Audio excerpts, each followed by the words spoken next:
Our whole conversation is being recorded. Okay, so everything I show you on the screen, any kind of images I show you of some world famous swimmers kind of swimming up and down, you know, we're going to look at their strokes in comparison to yours to show you how it should be done, is all going to be recorded on the DVD for you to take away. Okay, I'll also record on here the raw footage, that's just you swimming up and down if you wanted to watch that. But as I say, it's all going to be on the video for you to, the DVD for you to take away and kind of go through again. Because some of these things, you might forget some of it, because we will kind of break it down quite a bit, the stroke. But as I say, you've always got that record to have a look at. Okay, so what I'm going to do, I'm just going to let you watch yourself swim for the first length. I just want you to make some comments and anything which looks good, anything you think which could be improved.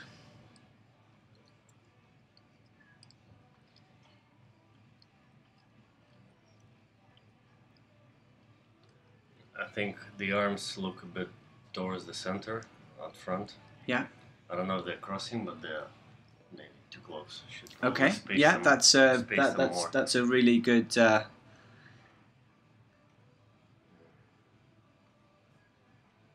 It's very perceptive. Okay, so so basically, what we're looking for from the side of the pool, we're looking at your body position in the water, how high you are.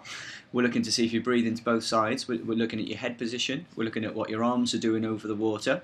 And also, to some degree, we're looking at, you know, the position of your legs in relation to the rest of your body. So what we can see here, okay, is just swimming forwards. What we can see is your legs are slightly under the water. So what's happening behind you is they're slightly down. So there is a certain amount of drag being created by your legs, which is slowing you down. It's kind of like having a brake on behind you. If those legs were much higher and we saw those heels breaking on the surface of the water, you'd be creating less drag or water resistance. Okay, does that make sense? Yeah. So what we're going to do now is we're going to look at the recovery phase over the water, how the arm moves over the water. So what you do is you come up with a classic high elbow recovery, which is good. Your hand looks nice and relaxed. You come through to here.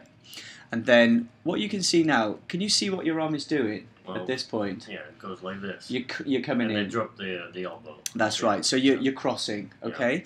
And we're going to see the effects of crossing when we go under the water and above the water in a second, okay? So it's the first thing I actually noticed when you started swimming was how much crossing you actually do. Rather than kind of pushing forwards, you always bring the hands inwards and cross the midline of the body. Yeah.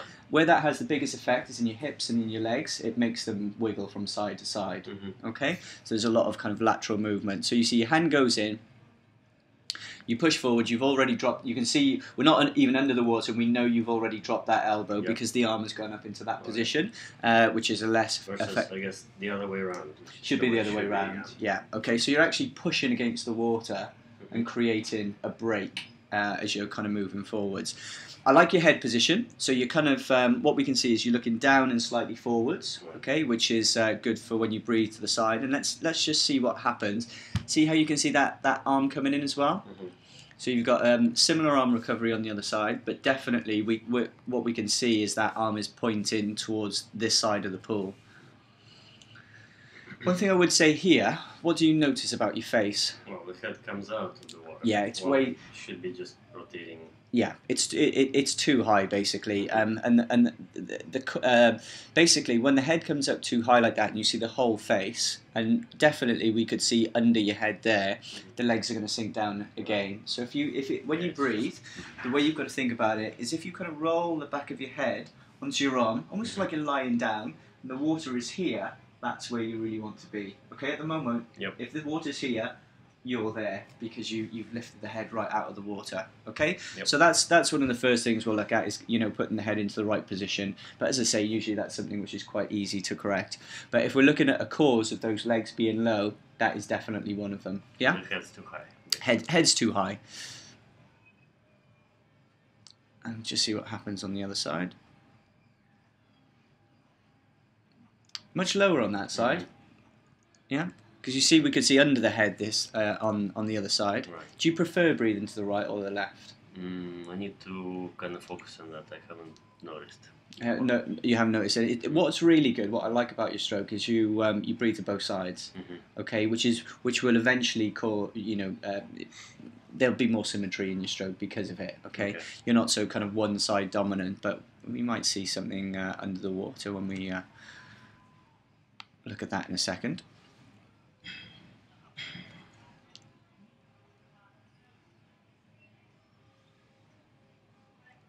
Actually, you just started breathing just on that side then, and then you go back to the other side.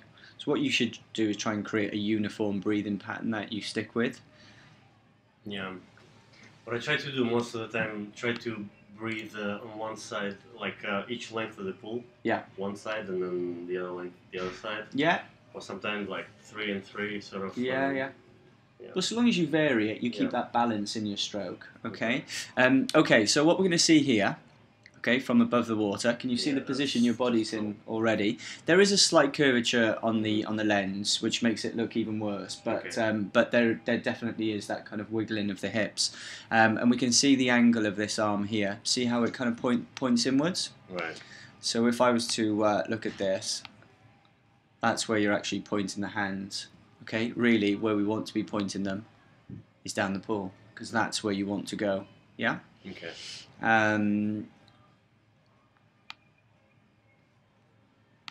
So let's just track the path of that hand. So what we can see is your fingers are pointing inwards, and if your fingers point inwards, that's where your arm's going to go. If your fingers point down the pool, that's where they're going to go. What I want you to have in your head is imagine 2 lines coming out from your shoulders, okay, all the way down the pool. Right. Call them like tram lines. In terms of the alignment, when the hand comes over, fingers are pointing forwards, you enter around about kind of 3/4 arm length, fingertips in first, and then you drive along that line. Okay. Okay, because what we're trying to do is we're trying to create the momentum going forwards, not inwards. Okay, and if you do that, that's going to free up your stroke and prevent you doing all of this kind of wiggling in your hips. Does that make sense? Yep. So if I do this, okay, if I stand up like this, if my alignment is good, watch how still my hips are. Yeah. So I'm driving forwards. Watch what happens when I start to cross. Right. Yeah. So that's what's happening behind you. Motion. Yeah. Have you ever seen people who do like a big scissor leg kick? Have you ever heard of the scissor leg kick in the water? Now a lot of people think, oh, you know, because they've got that scissor leg kick, they have to start doing kicking drills. It's actually being created by this. Okay, this is the cause and that is the effect. Okay. So to improve your kind of legs and your kind of body position, you've got to get your alignment right in the water first of all, and that's what we're going to look at today. Okay. So let's track the path of the hand. So you drive forwards and you push out, and then you come down into the kind of catch phase. So let's watch that left hand. Again, same thing on that side. And usually what you see is if you breathe bilaterally and you do one thing on one side, you'll do the same thing on the other side, because the body is always trying to balance itself in the water. Okay? And again, you push out. And what we can see here is see how the legs come apart as well. So you've got the bend in the body. What do you think when you're kicking your legs as well? I think it doesn't provide any propulsion. Okay, yeah. So basically, actually, I don't see any difference in speed. Yeah. Whether I kick or not.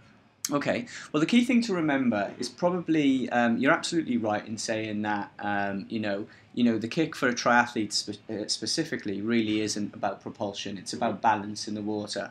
But what we can see with your legs, and we'll see that when we go under the water, is you've almost turned them off a little bit too much. Because they're not kind of fluttering and moving continuously. Okay, they're starting to sink down. Okay, and all you want to do is you want to maintain just a very gentle flutter, or a kind of 2-beat leg kick. Probably a gentle flutter is going to work better for you, and that's going to keep your legs up higher, so you're not creating so much drag in the water. Make sense? Yep. We'll see that when we look at the underwater shots in a second.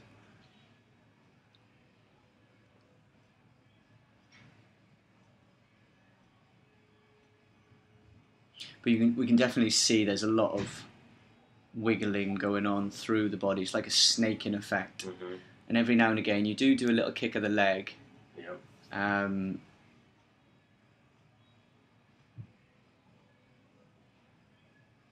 Okay, so we're going to go under the water now.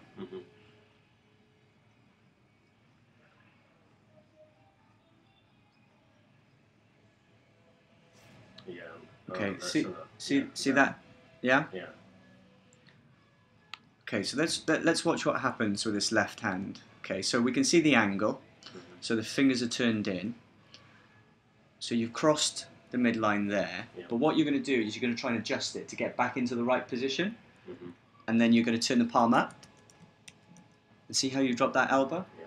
So in terms of the effectiveness of your kind of catch and pull through, because of how you're entering the water, okay, it's having a big impact on the rest of your catch and pull through, which is, you know, one of the most important areas of the stroke.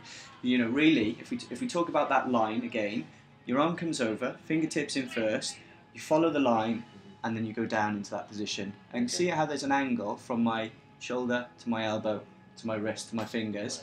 It's never up at all. And then what happens then?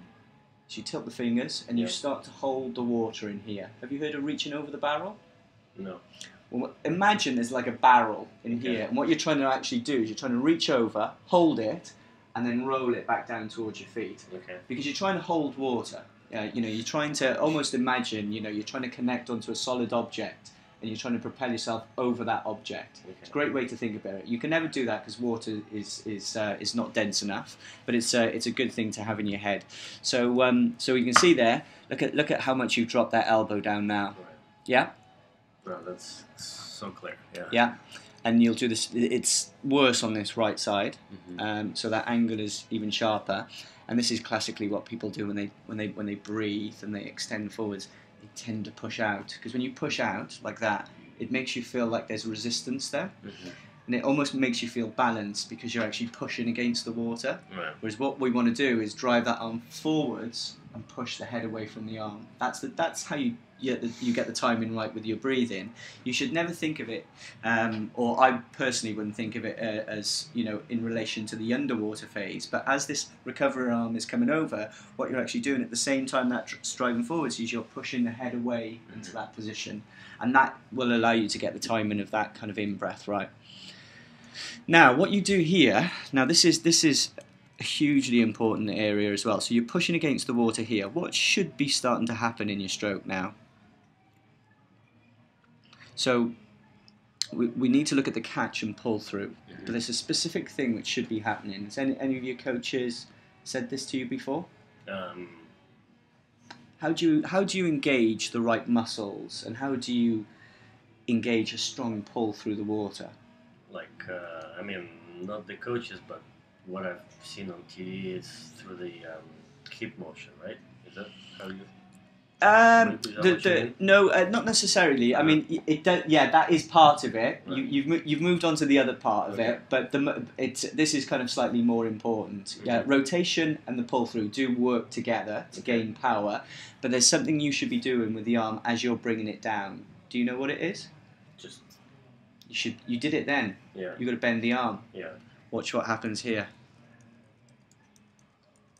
Your arm is perfectly straight. And that goes back to what you said about people's perception about their stroke. Exactly. I feel like I'm totally bending the arm. Bending your arm, yeah. So what we can see there Mm-hmm. is it's pretty much straight all the way through. That's right. You know, if I draw a line through that, that'll be about 175 degrees. Yeah. Most elite swimmers, and I'm going to show you, do you know Becky Adlington? Becca Adlington, 2 times Olympic gold medalist. I was fortunate enough to do a video analysis session last year with her here at the Park Club, and I'm going to show you how a stroke should look, and you'll be amazed at, you know, how much she bends the arm. And what you'll see classically in elite swimmers is they bend the arm from about 100 to 120 degrees at the most extreme. Does it go like under your stomach?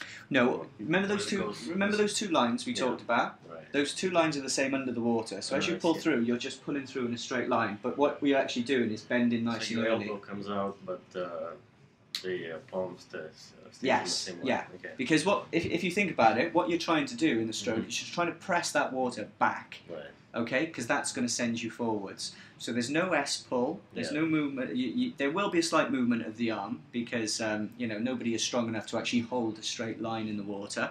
But what you're actually trying to do is you're trying to bend. You just pull along a straight line and then through. I'm just going to show you a little experiment why that's important. If you just stand up facing me. Yeah. Okay, so just give me that arm. Now, okay, keep that arm perfectly straight and keep your body in that position. What I want you to do is push down against my hand as hard as you can. Okay. See, I can resist that quite easily. Yeah. Okay. Where are you feeling that? There. Okay. Yeah. So what you're actually doing there is you're actually using your shoulder muscles to pull through. What we know about the shoulder is it's a very weak and quite unstable joint. Okay. What we're actually trying to engage when you swim are these muscles, your lats and your chest. That's just a stabilizing muscle. And what a lot of people sometimes think by associating with a good strong pull through is they think if they're feeling it in their shoulders, they're doing it right. They're thinking, oh God, you know, I feel that. It's because they're actually overloading the shoulder in the incorrect way. So if we get into the same position, so straight on, that's it. If I put you into this position now, and I put my hand there, keep your palm flat, keep the elbow high. Now pull against my hand. And keep your shoulder down. Yeah? Can you feel that? Yeah. Now, we never swim in a flat position. You always rotate. So the real position we want to be in is there. So turn your feet as well. Yeah. Put your head there. Put your arm out in front. Now bend. Now pull. Yeah. See the difference? Yeah. And if I put my hand there and there, you've engaged these muscles now. And that's why swimmers have that amazing V shape. You ever notice that? Their backs tend to be quite wide. Yeah. It's because these are your swimming muscles here, not these muscles. Make sense? Yeah. Yep.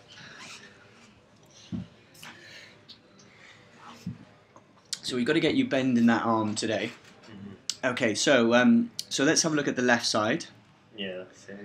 Let's have a look. So you do bend it a little bit more there, but it's just too late. But again, and I bend it kind of inwards. Yeah. So instead of that being somewhere here. Yeah. Then the elbow, I guess, somewhere here. Yeah. Right? Yeah. It's almost as if you're trying to pull in really tight. You know, if I was to demonstrate my stroke to you, it kind of looks like this. So as you kind of drive forwards there, 1, 2, 3, 4. But what you'll see in most swimmers is the delay in bending that arm. So what they tend to do is they pull down with a straight arm, then all of a sudden they start to bend. Right. And the earlier you can come in with that bend into that position, 1, 2, 3. See how it looks like I'm always pulling myself through the water, and that's what you're trying to achieve. So we're going to take you through some drills today, which is really going to help kind of encourage that, okay? And again, you'll see it go straight down. You actually rotate really well, okay? You can see the kind of hips and body moving from side to side. And what I also like is, I'm going to go under the water in a second for the next length.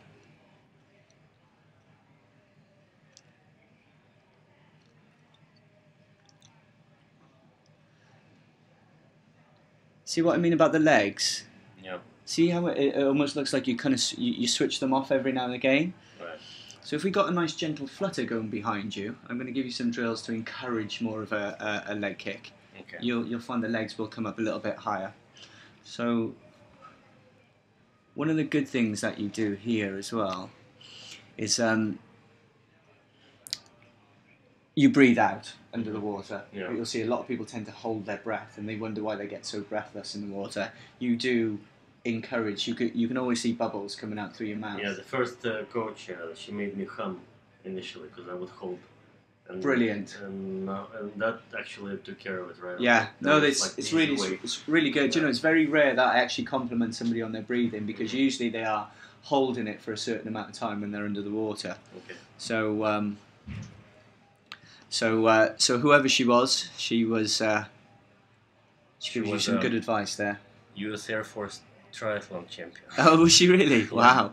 Was a lady with wow. In the Air Force. Yeah. Okay, so now we're going to see you from the side, and what we'll see is the body position now. See how those legs and hips are below the surface of the water? Yeah. Okay, it's ever so slightly. It's not too bad. I've seen a lot worse. Okay.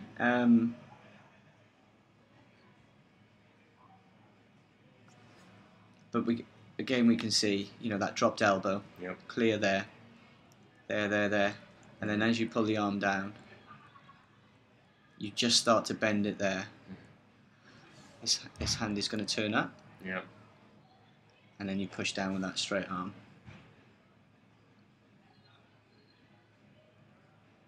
Yeah.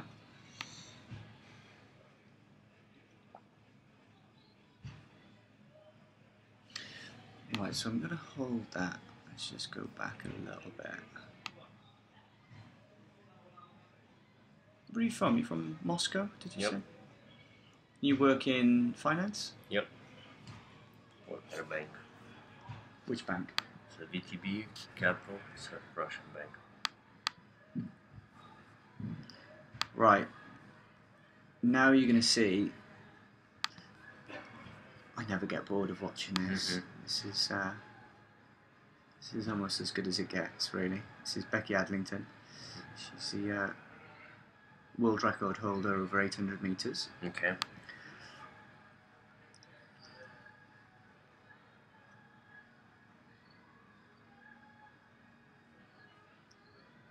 Now the things we can see here. Yeah, she bends this in the air. She starts this bend. Oh, don't worry about that, because Okay. you actually do this. Okay. So that's not an area you have to correct. All that's saying when the hand is in that position is the hand is relaxed, Okay. and that's where it should be. The recovery phase is called the recovery phase because it's the most relaxed phase of the stroke. It's not actually where you're applying any power to the water. Right. But what's really critical is you go forward is the entry point. Okay. Can you see the difference between your hand and her hand? Yeah, mine enters somewhere here, just ahead of my Yeah, hand. yeah. Versus hers is like way out there. And she's pointing forwards as Yeah. well. So she's really lengthening herself forwards rather than turning everything in. So you can see that entry point there. See how her heels are breaking on the surface of the water? She's really nice and high here. And what we're going to see with her breathing now, see how much lower her head position is in comparison. So it's just a simple thing we need to get you doing when we get in the water initially, is to actually just get you to roll that kind of head onto the back of the shoulder, and that'll keep your head position down. So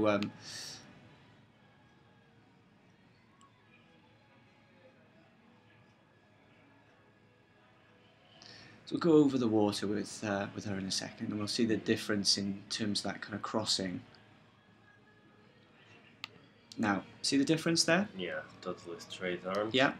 So if you think about it, if there's a line going through the middle of the body, your arm either wants to be just to the right of it or in line with your shoulder. Somewhere in that range is basically will eliminate that kind of movement of the hips and that banana-like kind of bend in the body. Right. And notice how close her legs stay together because of it.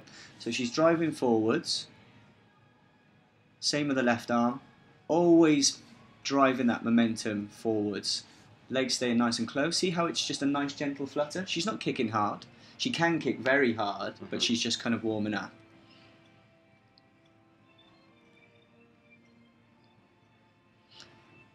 Because I've seen one Phelps' video where he's kicking like a propeller. Like Yeah, I mean, now that's the difference. There is, you know, when they race, they will use their legs. Okay. Triathletes never use their legs in a race. Right. You know, it's just a balance. It's all about the upper body. And what you've got to realise as well is those swimmers have swum since they were that high, so they've developed incredibly powerful leg kicks. And you'll probably be fascinated to know that. Actually, I'll ask you. Ian Thorpe was probably the fastest leg kicker in the world. You've heard of Ian Thorpe, Yes. yeah? How much of his propulsion do you think came from his legs? And that guy could kick 100 meters in less than 60 seconds. Well, I don't know. Judging by the question, probably less than 20%. 15%. 15%. Yeah. So look at this now. So you can see that continuous leg kick. Yeah, the Okay. legs are a lot higher than Nice and that. straight legs. Hips are higher on the water. See how she presses the water back. Watch this now. See the difference? Yeah. See that reaching over? Yep. Look at that bend there. Yeah. Drive forwards, fingertips down, pressing that water back down towards her feet. Yeah? See how that hand never pushes up either? It's always down, so you're holding water in here. So I'll put that on there so you've got. Okay. I'll get you to swim against Becky now. You see the difference now?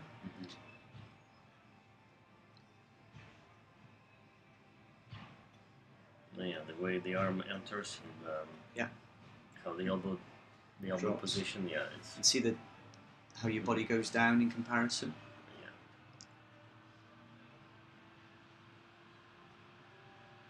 See how she's really applying the power now, gauging those muscles in the back.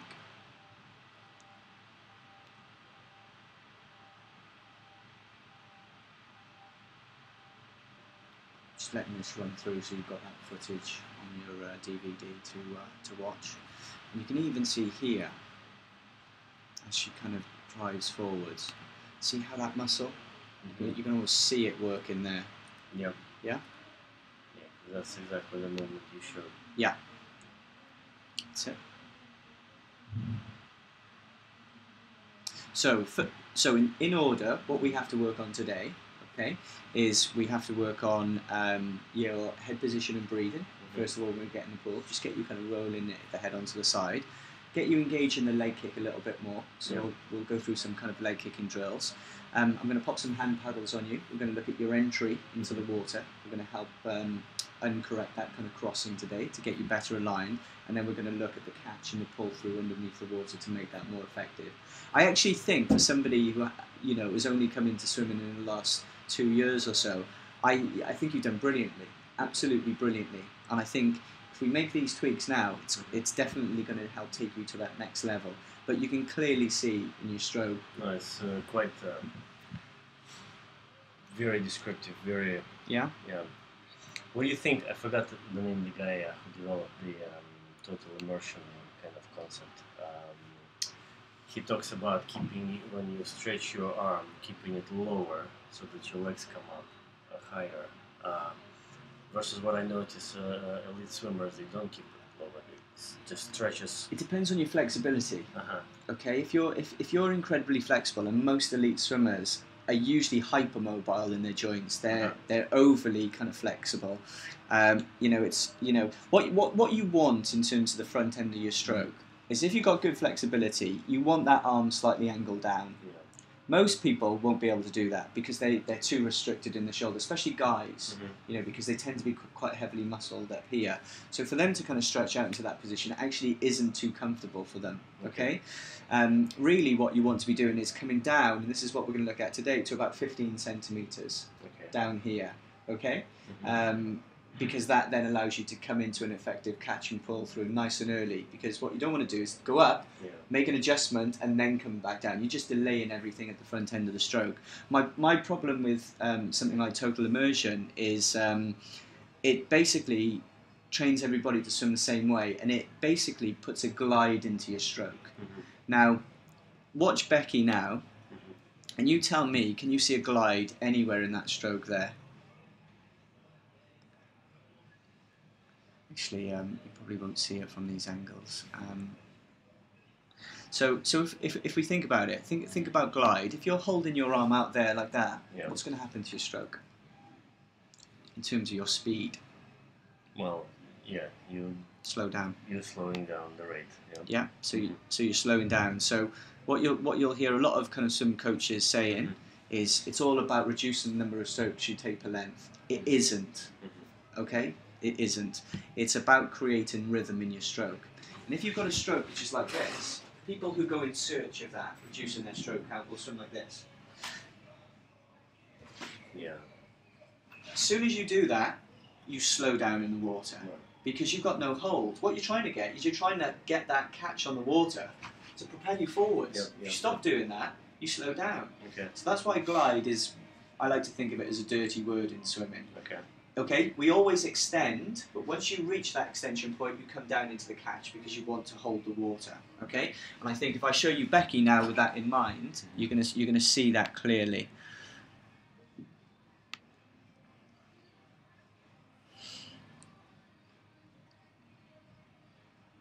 Yeah. Yeah. So her arm doesn't stay out there. Yeah. It's just stretched. But funnily enough, watching you swim, you don't do that either. I presume you've read a book on total immersion or watched something. I've watched a few DVDs, and then I talked to the coach I hired a few times in Moscow. He basically said